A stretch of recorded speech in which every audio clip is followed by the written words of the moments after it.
guys, this is GreenyXI, welcoming you right back to Let's Play Umineko. This is episode 138. In the last episode, we had a bit of a clusterfuck of shit going on from all the magic and all the goats coming and all that sort of stuff. And it felt like an hour of filler, and it really made me a bit hesitant to start up the game again, to carry on. And that's not to say, obviously I would have carried on, but I just really didn't like that aspect of it, that sort of chunk of filler when we're so close towards the end. And I know it's a game based on filler, you know, it's entirely filler until we get to like the end of our gateway. I'm hoping it'll give the actual truth. It seems to be leading that way. But it's the placement of it all where I just want to rush towards the end a bit now and see what's actually happened, and anything else is just a bit tedious to read through. But that might just be me, you know, it is what it is. So let's keep on going then. And then, you see, we'll set it up so that among the works entered in Company X's mystery novel contest, yet another one of the great Hachijo's works will appear under a false name. Of course, we'll then move on with a movie version and a TV drama bundled in. We here at Company X would be honoured to accept your manuscript. And am I getting prize money out of this? But of course, the 10 million yen prize for Company X's first mystery novel contest will go all to you. And much more besides. Splendid. You've caught my interest. That's why I've decided not to write up a manuscript for you. Bitch. What? Madam Hachijo, why? Everything has seemed to be going so smoothly up until then, so this sudden refusal made the people from the publishing company fall over in their sofa. This little scheme of yours is far more interesting than the manuscript I wrote. In that case, it wouldn't be fitting to hand it over to you. It was always a worthless story. I wanted to lure my ignorant readers into loading it, making them feel as though they performed some magnificent reasoning. I was hoping that you children of men would recognise the irony and laugh at your own mistake, but it looks like you've taken it seriously. Yes, I can say I'm ashamed at my own failure as a writer. Of course not. Please forgive us. Please let us use your... I have no need for money, but some pet food would be nice. Pet food? Oh, for your cat. There was a rumour that you had a cat who liked dried plums.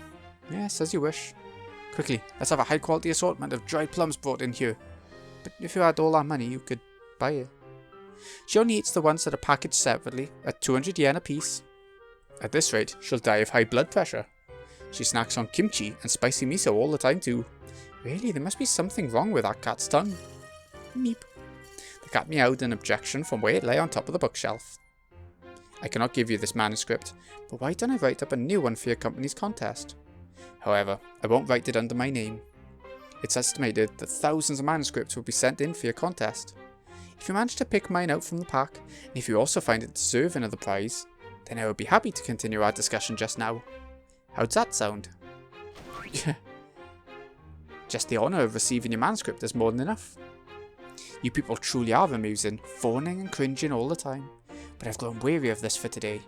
Believe now, meeting with children of men can be so tiring. We're deeply grateful for your kindness in allowing us this meeting. I bet they hate her for this. But what's this coming into it? What was the point in that? A servant guided the people from the publishing company to the door. In the study that was now finally quiet, Hachijo Toya let out a sigh, slumped down on the sofa, and gazed at the ceiling. It is tiring, but the stimulation of talking with a child of man isn't such a bad thing in small doses. It's good for you to talk to people every now and then. You'll go senile if you stay shut in all the time. The black cat leapt from the bookshelf and landed softly on the carpet. Then its form silently twisted and became that of Burncastle. Indeed, they certainly can be entertaining. Inviting them over now and then may go a long way towards alleviating my boredom. At any rate, I think I'll write that manuscript when I feel like it. It sounds like they'll even bring a gift for you when she feels like it. Who is she? George R. R. Martin or what? 12 years since the last one. What's all this about pet food? How rude. Well, that's what it is. Here. Hachijo picked up a jar from a shelf, then took a dried plum out and threw it into the air. In an instant, Burncastle turned back into a black cat, caught it in midair, and started munching away. Madam Hachijo, your guests have departed. A servant knocked on the door before making this announcement. Thank you. Let me know if that one wakes up. As you wish. Would you like some tea? No. I'm gonna write for a bit. Please do not disturb me. Yes, ma'am. After waiting for the servant's footsteps to disappear into the distance, Hachijo moved to her desk. The desk certainly looked as though it belonged to a great writer, with pages of manuscript scattered across it. Even though the century is almost over, you still write with a pen? The black cat spoke as it tore the dried plum apart with its mouth. Tales are to be written with ink. To me, that's an unbreakable rule. It's a lot slower though, isn't it? So you write it once with ink, then type the whole thing over again with a keyboard. Pretty stupid doing the same thing twice. In that case, why does a child of man draw up a tale in their mind, then spit the whole thing out again on a keyboard? How foolish of them to do the same thing twice. Look at it that way, and you're doing the same thing 3 times. That was a good one. Even as Hachijo laughed, her fountain pen was already sliding across the page. Beautiful letters appeared almost as fast and proficiently as a typewriter. Only humans called her creations manuscripts. With a fountain pen and writing paper, she was creating a world. As she did, the hands of the clock would spin around like a top. The light and shadows that came in through the window changed their angle so fast they might have been the hands of a clock themselves. Slowly, she drew a large X across the tightly packed words on the paper. Having trouble? I can't draw it out well. Writing a manuscript to please people is truly a pain. After all, I don't usually write for other people to read. You should try writing down whatever it is you're saying on that manuscript paper. Burncastle curled up on the sofa, a mocking smile on her face. Normally, whenever Hachijo was writing, Burncastle would never let herself be noticed, much less talk to her. However, Burncastle realised that the other was apparently getting bored with her manuscript, so she yawned and started talking. What is it you're writing anyway? A tale to give to a child of man. Which child of man? It's a tale I promised to write for Umineko, who once read for me. Oh. You're still writing that? I can't think of anything to write that would give her satisfaction. Looks like Arrow's given up yet again. You always promise to write a story, then get stuck before you're finished and give up. If I'd given up, I wouldn't be worrying over it like this. There's only one tale that Angie's wanted from the beginning. The tale of the single truth. Angie said she wanted to know what happened that day. No matter how many tales you write distorting the truth, she'll never be satisfied. And yet I do think my tales are far more interesting than the single truth. Angie doesn't want to read an interesting tale. Me neither, I just want to know. I promised the child of man that I would write a tale for her sake. So I'm writing a tale to please her. No matter how interesting or uninteresting it is. Everything you write is an illusion. Angie doesn't want any of that. Haven't you figured that out yet? The Book of the Single Truth was written by Ashuramaya Eva. Hidden amongst the pile of writing paper was Eva's diary. Furthermore, the one who wrote this passed away without revealing it to anyone. Being the humble writer that I am, I would like to respect that. Don't make me laugh. Is this coming from the person who entertains herself by taking a tale and tearing out its guts? The truth is uninteresting. Is that your opinion after tearing apart the guts of so many tales? You might as well say that. With a self-mocking laugh, Hachijo set down her fountain pen. I certainly have aged. The first thing age taught me was that not knowing is more precious than knowing. That definitely sounds like something an old person would say, but I'll bite. What do you mean? Knowing and not knowing. These two things have a one-way relationship. True. It's possible to switch from not knowing to knowing, but you can't do it the other way around. When I realised that, I saw the noble purity, resembling virginity, that exists in not knowing. In my attempts to escape boredom, I've torn apart and eaten the guts of as many games and tales as there are stars in the sky. But always, my relief from boredom is short-lived. It's also fleeting that I've started to ignore each tale as an individual story. That's right. If you eat a cat, then only get to enjoy it for one night. I mean, to you. But if you let it live, it might start calling you names and getting sarcastic. Ah, that's what you want from a cat. Indeed. Even the annoying way they break into your sweets cupboard or sneak into your bed can be part of the charm. Hachijo looked around at the books covering every square inch of the room, then softly petted the cat's back. I might have been able to enjoy a single tale much longer and much more deeply. As I've eaten my way through countless tales to escape boredom, I haven't really been eating them. I've just been killing them. And in the end, they'll kill me back. Hachijo laughed with self-derision. Even in Beto's game, you tried to tear the guts out. I just wanted to check my answers. I did try to do it in a way that respected Beatrice, the weaver of this tale. Yeah. I think it was pretty well read, all done so that people who didn't understand wouldn't figure it out. Will it make for a better tale if Angie learns the truth, or if she doesn't? To be honest, I don't know anymore. So fully aware that you'll scorn me for it, I've decided to stop writing the rest of this tale. You bitch. What do you mean?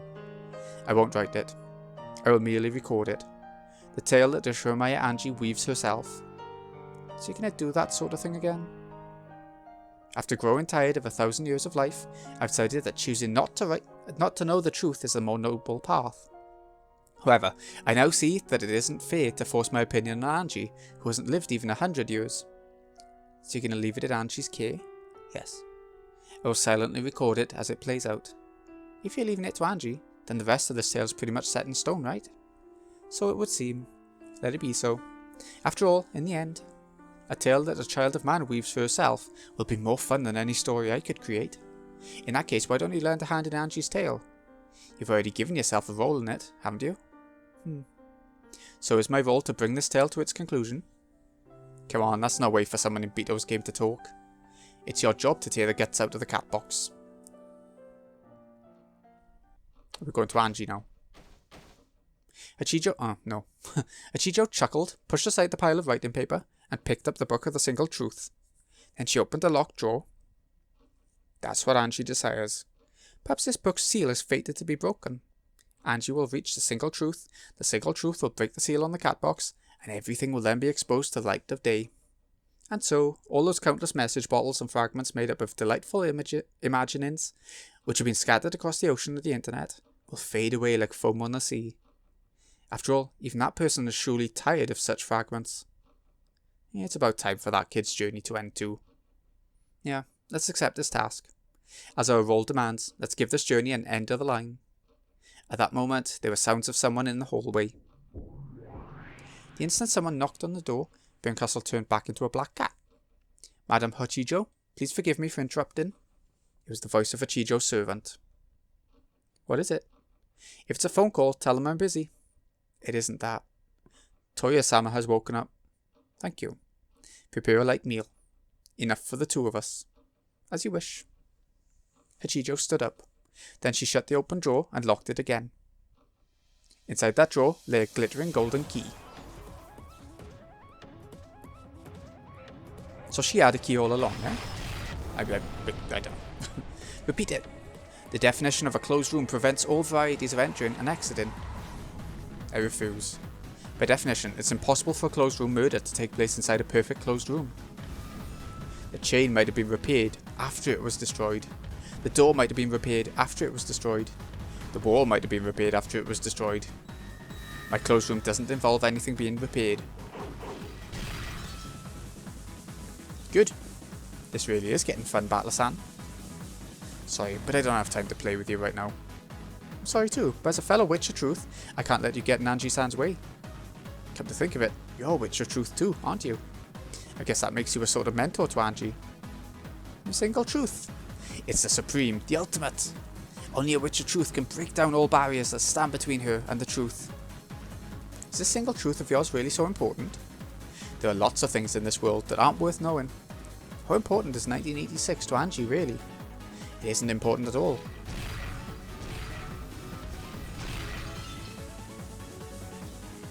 You're probably right. No matter what happened or didn't happen in 1986, it won't change anything for the Angie living in 1998. There's no point in learning that truth. However, there's just one thing that will change. What's that? How she lives. Erica transformed her reasoning into a scythe's blade and lashed out at Battler over and over. Battler also created a blade from his reasoning and attacked Erica over and over. In the middle of all this, he questioned Erica, the girl who, like Angie, called herself a Witch of Truth. Just what is the point of exposing the truth? You're right. Knowing often changes how a person lives her life. In that case, I have one hope as her blood relative. I hope that at the end of my game, Angie finds a better way to live her life. Knowing may change how people live, but not always in a good direction. There are plenty of things in this world that you'd be more comfortable not knowing. Number of ticks living in the seats on the train. Those urban legends about nasty stuff in the tap water. The world's full of things you'd be better off not knowing. Yeah. The Book of the Single Truth probably can teach Angie what happened on this island. But what's the point of her knowing that? It'll just increase the sadness she felt for 12 years. How many more years will it take for her to find happiness as an ordinary girl? How many years will it take for her wounds to be healed? Angie's desire to find the truth is hurting her, regardless of what the truth actually is. Though her deep wounds were slow to heal, they did begin to do so during those 12 years. However, Angie kept picking at the scabs. In her search for the truth, she tore at those wounds herself, opening them up once more. It's time for Angie to be free of the sadness of 1986. That's what all of us Assurameyers pray for. Who cares about that? The truth is everything. The truth is justice. I actually agree with Erica. I want to know what's going on. It's a disease everyone gets at least once, usually in middle school. They just love to find out all those things adults are hiding. Don't you think it's fun to expose things like that? Totally. Reading dirty books wouldn't be nearly so fun if you didn't have to do it in secret.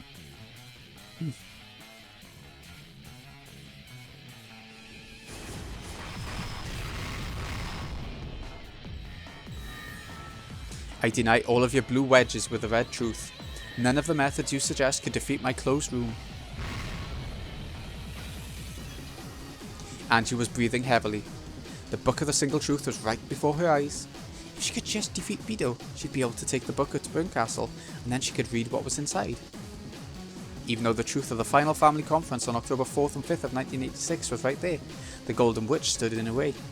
Her anger and hatred spun around inside her head, wiping out the composure necessary to theory making. Angie shook her head several times, clearing away everything that got in the way of calming her mind. However, no matter how many times she thought it through, the closed room sealing her in the chapel was perfect. Angie wasn't particularly familiar with the mystery genre. However, she knew about all the fragments containing Beto's game so far. Her knowledge was shallow, but it should still have been enough to give her a good foothold. However, no matter how many blue truths she shot at Beto, none of them even made the witch flinch. Beto just blew them apart with a red truth and an elegant wave of her pipe. It's about time you gave up. I don't even view this as a game between the two of us. Are you implying that I could never solve this puzzle? I'm just buying time until Battler finishes dealing with Erica. He's the only one who can bring you to your senses. Bring me to my senses? You're the ones making me do this by hiding the single truth. That's why I'm fighting you. This is my right. As the final member of the Assuremeyer family, I have a right to know the truth. Indeed. And that's the purpose of this final game. That's right. Without this final game, I wouldn't have been given a chance to reach the truth. At least for that one thing, I'm grateful. But as for what happened in 1986, as for who took your relatives and your family away from you, as a human, your desire to know the truth is quite natural.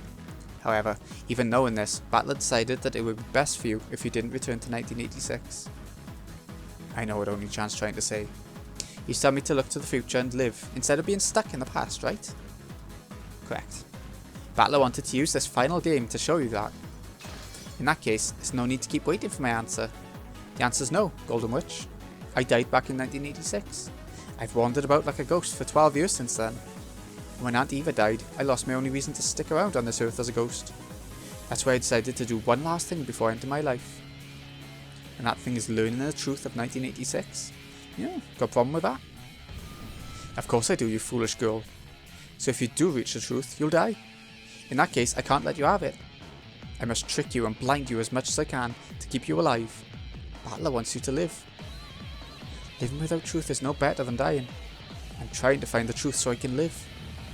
You just admitted that you were searching for the truth so you could die. Yeah, that's right. Then let me rephrase that. I'm trying to find the truth so I can die. I offered up my life when I made my contract with Burncastle. Also I could learn what happened that day. That single truth would be the souvenir I take with me to hell. It's useless. You cannot break this closed room. The closed room is perfect. And yet I will kill you in this closed room. She had tried every theory, idea, every bit of nonsense she could think of. However, none of it had any effect on Beto. Powerless and frustrated, with the Book of the Single Truth right before her eyes, Angie bit her lower lip. At first this was supposed to be a game in which you were given a key that would let you decide your future. Liar. You wanted to hide the truth in this chapel, then make me choose a door that leads to some optimistic future. That's not a choice, you're trying to decide for me. Parents have the right to prevent their children from making unsuitable choices. I'm not a kid. I'm an 18-year-old woman who can think and act for herself. Fool. You're just a 6-year-old girl who can't think of anything except the past. And whose fault is that? Because of you, I've been stuck as a 6-year-old all this time. Now it's time for me to tear apart your illusion, covering the truth. Yes, now that I think about it, it's not this chapel that you've locked me inside. Since that day in 1986, for all these years, you've had me locked away in a closed room where I'm all alone, and where no one will tell me the truth. And now, I'll tear your closed room apart with my own hands. Yeah, it's useless. It's all useless. I know the trick to your perfect closed room. Repeat it. You murdered me immediately after shutting me into this closed room. I refuse. Of course. You've been killing me for 18 years. Thanks, Beatrice. If you hadn't reminded me, I wouldn't have figured out the trick. Angie, you are young and you have a long future ahead of you. In fact, you are the Golden Witch who lives in the future, are you not? Then live on in the future. Just how much are past truths really worth? Don't they pale in comparison to the truth of the future, the truth you'll create yourself? My life is trash.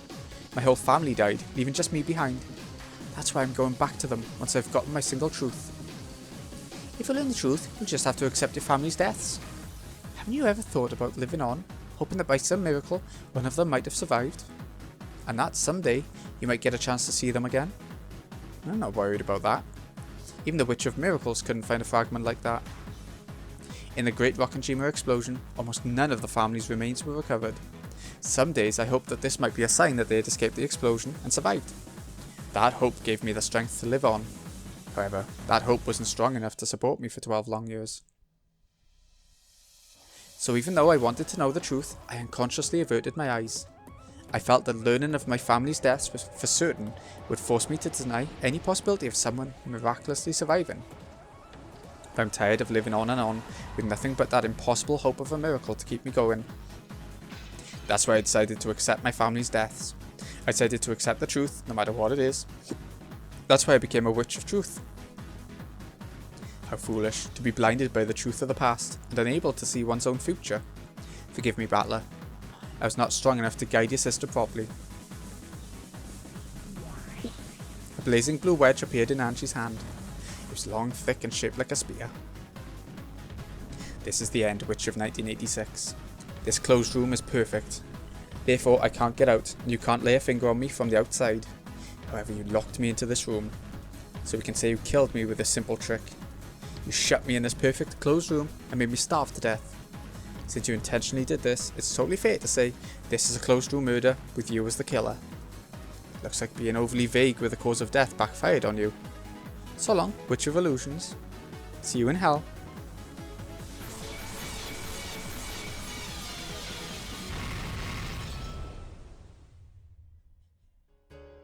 With a stained glass window behind her, Beto spread her arms and let the spear of the blue truth pierce her. The blue spear seemed to crucify Beto against the window.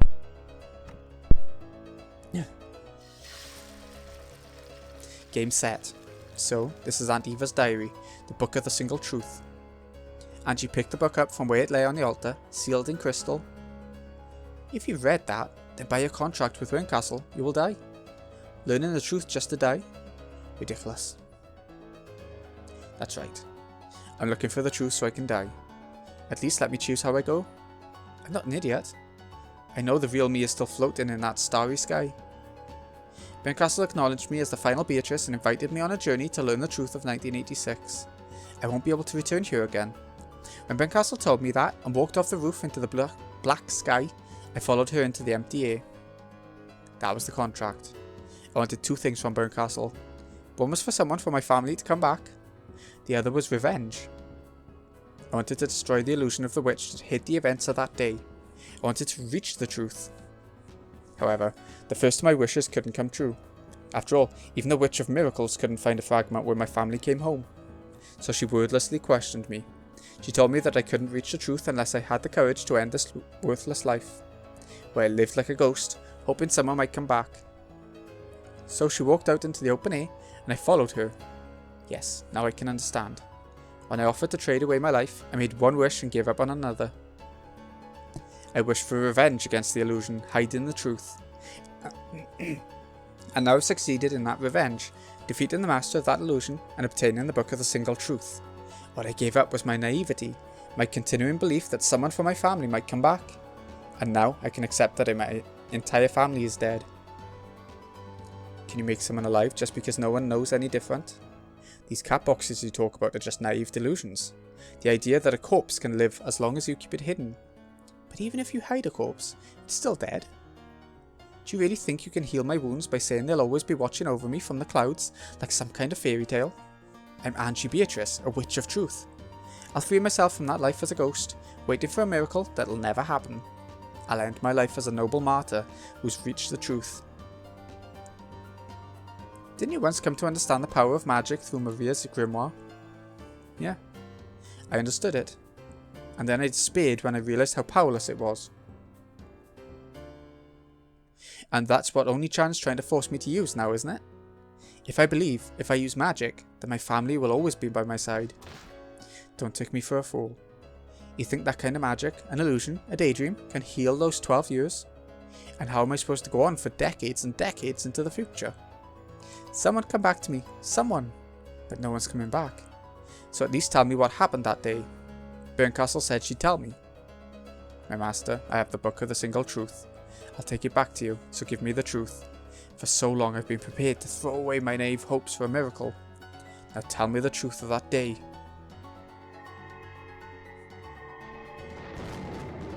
A blinding light poured out of the chapel. It seeped from the windows and the cracks of the door, even reaching as far as Battler's and Erica's eyes. What? It seems Comrade Angie has completed her task. Looks like you've set up some pathetic seal, but to my master, that'll be easier than thawing frozen sorry fish. Damn. Master said I could play with you until Angie finished her task. I've had enough fun from this reunion, so I think it's time for me to leave. Erica gave an elegant curtsy. Why do you talk Angie into looking for the single truth? Your master must know. That truth doesn't mean anything to Angie. Yes. All truths in this world are meaningless. In the end, meaning comes from the mind of each individual human. Even when there is a single truth, it can mean different things to different people. The truth has no meaning in itself. There's just one reason why I'm still stuck on the truth despite it all. Because you're the detective. Good. But Angie-san isn't a detective. To her, the truth itself is the finish line, a way to mark the end of her unhappy life. Now she's finally finished the final purification ceremony. She's a one-night witch of truth, focused on learning a certain single truth before she dies. A temporary witch for the short time until she slams against the ground. I won't let Angie die. No matter how tough it gets, she has to live. That's the only thing all of us want. If she lives, all sorts of magic and miracles will be possible. If only you'd put your arm around her shoulder and told her that directly, you might not have lost. What do you think? Just by hearing you howl, this level of reasoning is possible for Frodo or Erica. Live, Angie. He yelled towards the chapel, but Angie probably wasn't even there anymore. Battler's yell was swallowed by the empty pitch-black sky and a sea of rampaging goats. Comrade Eva, our mission is complete. Let's withdraw. Oh, we're done already? I was just about to tear the island apart with my own Eva culprit theory. Eva appeared in mid-air and cackled. Sorry, Battler-kun, that I wasn't strong enough. For 12 years I protected that kid in my own way. I'm grateful. However, she's decided this for herself. She's 18 years old now. Don't you think people should decide how they live their own lives? Sorry for being a doting big brother. Later. I'm Lady Burncastle's piece at the moment. It's time for me to go. I'll see you later, Comrade Eva. Eva held her palm open and a small pointy blue fragment appeared there. The fragment burst and with a blinding flash of light, Eva vanished. It was the same light that had seeped out of the chapel earlier. Pieces cannot leave the game board. However, the Voyager witches alone could come and go. This was probably some sort of magic that Burncastle had given them. Erica opened her palm as well, and the same sort of fragment appeared there. That's enough for now, I think. Who knows? This might be the last time we meet. Wait. We haven't settled our fight yet. If you could steal the fragment in Erica's hand, you'd be able to go where Burncastle was. The seal surrounding the Book of the Single Truth would probably be melted easily with Burncastle's power. However, even so, it would take us some time. If he could steal that fragment, he would have a chance at bringing Angie back. What is it to settle? Time's up. However, if you feel like taking one last hit, I'd be happy to oblige. Battler had known that Erica wouldn't be able to resist the challenge. After all, he already knew what her trick was. He'd figured it out just a second ago. Even while he spoke with Erica, he'd been thinking about it inside his mind. He could finish her with this last strike and take the fragment.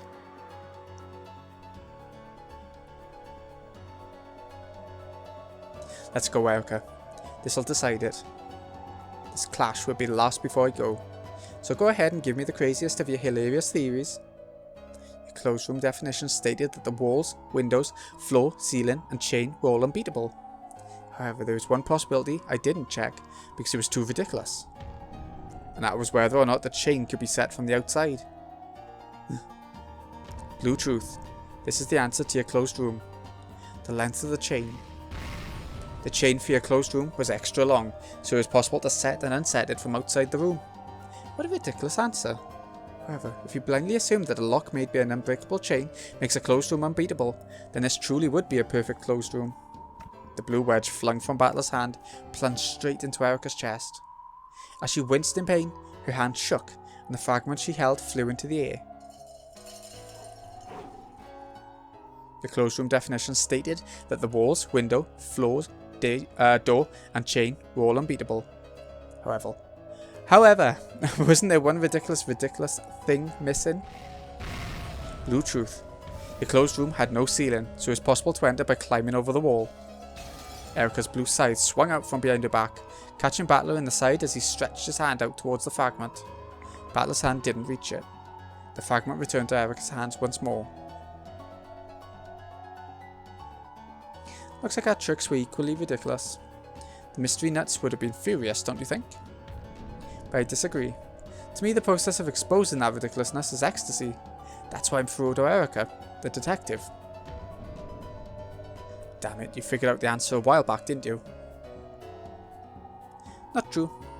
I thought it up between the time you let loose your Blue Truth and the time you stretched your hand out to grab the fragment. I've just been buying time since the beginning. I only started reasoning a second ago. Erica broke the crystal barrier that surrounded them. Then she flew high up into the sky, looking down on Battler and laughing at him as she gave a final bow. So long, Battler-san. Even if this has been my only time to shine. Even if I've outlived my usefulness and am about to be thrown back into the depths of oblivion. Even so, I have no regrets. Wait. Like she'd actually wait just because I told her to. With a blinding flash, Erica vanished. Angie had retrieved the Book of the Single Truth and returned to Burncastle. Battler and the others had no way to leave the game board. Everything had come to an end.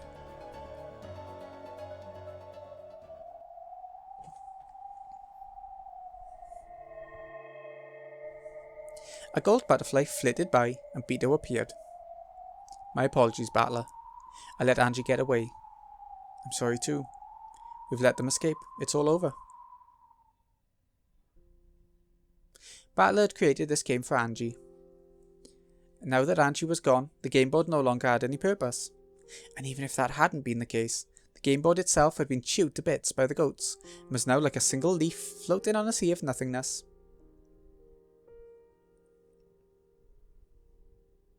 Thanks to Gertrude and Cornelia's seals, the mansion was protected from the second floor up. The door to the Golden Land was now open wide enough for a child to slip through. The smaller people, like Maria and Sakataru, went through it. My friend, I believe the door is opening at a quicker pace. Indeed. To my eyes as well, it seems to be so. Father, is the door open yet? It looks like they're about to break in through the windows. Kraushammer, there's no need for you to fear. An Eiserne Jungfrau barrier is not so easily broken. Very soon it'll be big enough for adults to go through too. Don't worry, we'll make it in time. But there's knocking and banging everywhere, and... Stay calm and wait. After all, there's nothing else we can do. Even the outer walls of the mansion were covered with goats, and they were plunging their fangs and fists into the walls and windows, trying to crush them. So anyone watching the goats stuck to all the windows in the hallway, smashing their thick arms against the windows, couldn't help but be terrified, even if they knew about the barrier. However, anyone watching the group of goats gathered at the top of the big staircase on the other side of the barrier would probably feel a different emotion. Rather than terror, it was a sad, empty sort of emotion. The barrier was drawn across the landing at the top of the hall's great staircase. Beyond that barrier, everything had already been eaten away. Was it even possible for those who stood in the hallway of the upper floors to believe that this was the Rock and Dreamer mansion? By now, no one looking at the scene would be able to imagine such a thing. Forget the hall or even the whole first floor. Even the ground itself was almost gone. The sea of goats had eaten everything apart long before this.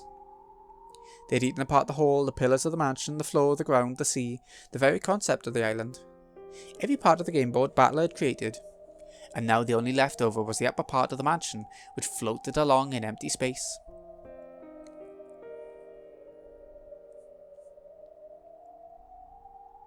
How pitiful. To what you refer. The goats, in their eagerness to chew this island apart, have eaten up even the ground they stood on, dropping themselves into nothingness. This had once been a huge entrance hall. Beyond it had been a vast rose garden. There had been so many places to stand upon. However now, holes had been dug everywhere, and nearly everyone outside the mansion was completely gone. Some goats were clutching to the few remaining footholds and pillars, still eating away at them. Let it be known that exposing the truth is murder. Why can't humans live without killing, I wonder? Throughout their long history, so many have prayed for miracles, but in the end they eat up their own chances at receiving them, eating up the very ground they stand on and falling into the abyss. They saw a goat chewing the same pillar that was holding it up, which unsurprisingly fell into empty blackness along with the goat. Humans are sad creatures, fated to live in order to learn. If learning means eating away at the same hopes and dreams that keep you alive, that would mean humans are born just so they can die. We're taught that we have to live. However, almost everything that we accomplish in life ends up killing us. Don't think about it. You'll just get a headache. As a single human, I want to ask, is learning a sin? Is living in ignorance the only way we can have hopes and dreams? Both living with knowledge and living in ignorance have their benefits, as well as their own shortcomings. You're even free to choose which path you take. That's what makes humans powerless. While people can learn, they cannot unlearn. And so, the all-knowing God has stepped in for the sake of humans who cannot unlearn, marking out things that could be learned and things that should not be learned. Too much curiosity can kill your hopes and dreams. Humans are pitiable beings who are unable to simply avoid those things which should not be learned. Lord Battler can hardly be blamed for failing to teach Angie this. And now Angie's gone. This game is over. Struck dumb by Will's words, everyone fell silent. Only the sound of the goats eating everything away rang out hollowly. Even if they escaped to the Golden Land, the goats of emptiness would probably chew into that realm as well. Even if they got away for time being, nothing would be resolved. It was all set in stone now. They had no way to resist the future's violent attempts to tear the cat box of the past open. In that case, we must stay alive. If a human's foolishness makes them throw away their own hopes and dreams in the end, then I want to believe in those things until the last second. Is it resolve is impressive. I'm the one hope held by Beatrice is of a million worlds. So even at times like this, I have to be everyone's hope. I'm not giving up on this game yet. By which you mean? I'll keep waiting, believing in a miracle until the last second. So you'll keep struggling on and on until it's all over? That's right. After all, last time, when we were surrounded by that pack of terrifying cats, we were prepared for death, weren't we? But Lambda Delta San saved us. If we had given up, if we hadn't had the strength to believe in a miracle, then I'm sure we would have been erased before help could come. It's not like I really saved you. More like Byrne just failed to kill you properly. Or it might have been some whim of hers. A miraculous whim from the Witch of Miracles. How long had she been there? Lambda Delta was leaning on the handrail of the staircase, eating popcorn. She held a cup of popcorn out, but Leon declined the offer. Battlecon told us. He said Angie-chan made a contract by which she would learn the truth in exchange for her own life. Going by your conversation just now, there was no contract. After all, living and seeking the truth so that they can die is what humans do anyway, right? In other words, Angie has spent all of her life trying to learn the truth. All Burn did was shorten that time to a single instant. When Angie-chan lost her hopes and dreams, she stopped valuing her own life. How can she be given hopes and dreams again? What can be done to help her find a reason for living? You asking me? I'm paper, right? Double-twisted, curly super paper. I don't understand complicated stuff. After tossing the last bits of popcorn into her mouth, Lambda Delta threw the empty cup into the abyss of nothingness. Burn wasn't really pushing that kid to do something she didn't want. She was giving Angie a chance. Or should I call it a choice? Then Angie made the choice she wanted, appeared on the game board, and now, in her game against Battler, she's making her own choices again. From start to finish, Angie's game has always belonged to Angie. Right now, I'm just a casual observer. So not a particularly enthusiastic observer. Maybe. It's a play with an obvious ending. So I've decided I might as well take my leave. You mean you'll stop watching a play just because you think you know how it will end? Even though it might reach a climax you didn't expect? Lambda Delta licked her salty fingers. Then she stared at Leon challengingly and grinned. I know that Angie's game won't end this way. I know Battlekun's feelings will reach her. She'll understand that he wants to live in a better future, and she'll choose that future of her own accord. I'm certain that's how this tale will end. You talking to me, the Witch of Certainty, and saying that the outcome is certain? That's right. I guarantee it. Angie-chan's game won't end like this. So please don't leave your seat. We won't leave either. There must be something we can do. And that will surely lead her to a better future. This tale will definitely have a happy ending. So keep watching until the end. I beg you. Even though I've already announced as the Witch of Certainty that this tale won't have a very happy ending. The definition of a happy ending is something everyone watching gets to decide for themselves, right? For a while, there was a tense silence. With a confident gaze that seemed to be saying, "You serious?" Lambda Delta stared at Leon. However, Leon's eyes didn't even twitch. For some time, they both stared into the other's eyes without flinching. Suddenly, Lambda Delta let out a large sigh and stretched. Well, I have nowhere better to be. Sure, I'll stick around a bit longer. If you get me some more popcorn, that is. I'm feeling like caramel flavour this time. If you come to the Golden Land, we'll serve you as much as you like. Lambda Delta waved at them with a thin smile. No one was quite sure what this meant, but it apparently signified her surrender in her own way. Okay. If you'll guarantee your own flavour of happy ending with certainty, then I, the great Lambda Delta, will stick around for a while longer. See how big my heart is? As wide as Lake Biwa. Biwa? That's pretty thin, actually. And as gentle as the Sea of Japan. That's a very rough sea. Please, allow us to speak. It seems she meant it the other way around. There was some muffled laughter. Lambda Delta is the witch who gives strength to those who possess unshakable willpower.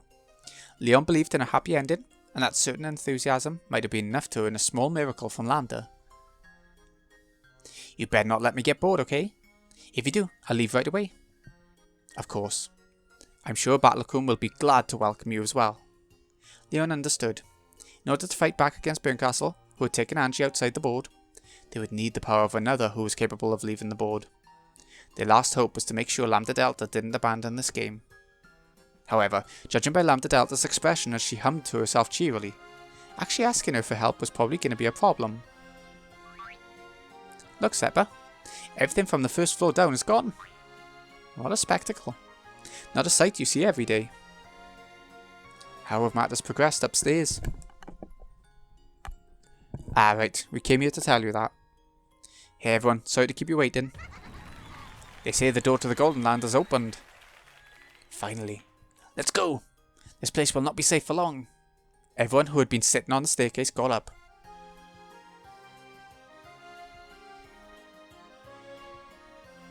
I guess this is goodbye, Rokkenjima the Beautiful. True. Maybe a shadow of its former self, but this is the last time we'll see it, isn't it? What's with that gloomy attitude? Come on, show me, okay? Let's see a happy ending. Ah, there it is. I didn't think it would go on for much longer. But, okay, I just don't know where this story is going to go. And that's the thing. Is it actually going to show us the truth? Is it going to actually, like, at the end of all this many hours, this many arcs, just not going to tell us the truth? I hope it does so bad. Okay, so next time then, that's what we're going to be looking at then, the Book of Single Truth. And I guess this time we're actually going to go into it and see it.